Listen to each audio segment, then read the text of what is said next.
इनका तरीका है, इसीलिए हैसियत नहीं है अच्छा। किसी की कि मुस्लिम डोमिनेटेड एरिया में मुस्लिम कॉन्स्टिट्यूशन इंस्टीट्यूशन में आरक्षण लागू हाँ, करना बिल्कुल है। नहीं हो सरकारी पाएगा। उस पे आरक्षण नहीं लागू कर पाते, तब ये बोलने का प्रयास करते हैं। अंजना और जी, लास्ट में कहूँ, सुनिए, रोने का दौर अंजना जी, इनका आने पूरा वाला करें, है, पूरा करें। क्योंकि अंजना जी, कांग्रेस का अपना वोट तो चला कहाँ? गया, जो कहते हैं ना दलित मुस्लिम कहाँ चला ब्राह्मण गया? वगैरह चले गए। ओबीसी तो राजद अच्छा। का है, ओबीसी सपा का है, 10 उस सेकंड पे चाहिए बस। नजर है कांग्रेस की। तो संभल के रहिए, तोरी गठरी में लागा चोर मुसाफिर मन की आंखें खोल। वाह, क्या शायरी मैं है। आपसे पूछती हूँ, आज सारे बच्चे हैं, सब पढ़ने लिखने वाले हैं, इस देश की टॉप यूनिवर्सिटीज बोली जाती जामिया है। मिलिया एमयू पे जवाब दीजिए। सुन लीजिए, कश्मीर पे बाद में देंगे। बोलिए। सुन लीजिए, धैर्य रखिए, मैं जवाब दे रही आरक्षण आपको भी नहीं है, हूँ। आप प्रोफेसर दोनों नहीं बन सीनियर पाइएगा आदमी आप। बच्चों जैसा बिहेव कर रहे हो, सीनियर आदमी बच्चों जैसा PhD बिहेव आपको मत वहाँ करिए। प्रोफेसर नहीं बना गया। लड़ाई सवाल बच्चों आप वाली है आगे ये। उठा गए। सीनियर आदमी है, बच्चों जैसा बिहेव मत करिए। पहला, आज इस देश के टॉप यूनिवर्सिटीज बीएचयू,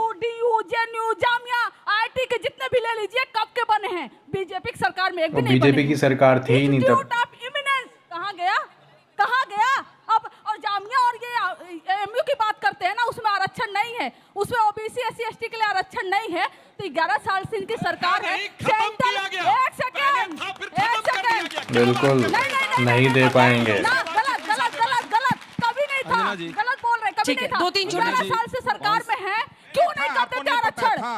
आरक्षण इनको कर देना चाहिए ना। सिर्फ ठीक है। कोसे जब के था लिए तो कहाँ चला गया? सरकार में बैठे आप करेंगे ना। सरकार में बैठे आप करेंगे, कब कोसेंगे? 5 सेकंड एक कहावत है, कौन सी? नमस्कार साथियों, वेलकम टू इंडिया राइजिंग। और दोनों ही प्रवक्ता बहुत ही धुआंधार बैटिंग कर रहे थे, बीजेपी के सुधांशु त्रिवेदी और राष्ट्रीय जनता दल की कंचन यादव।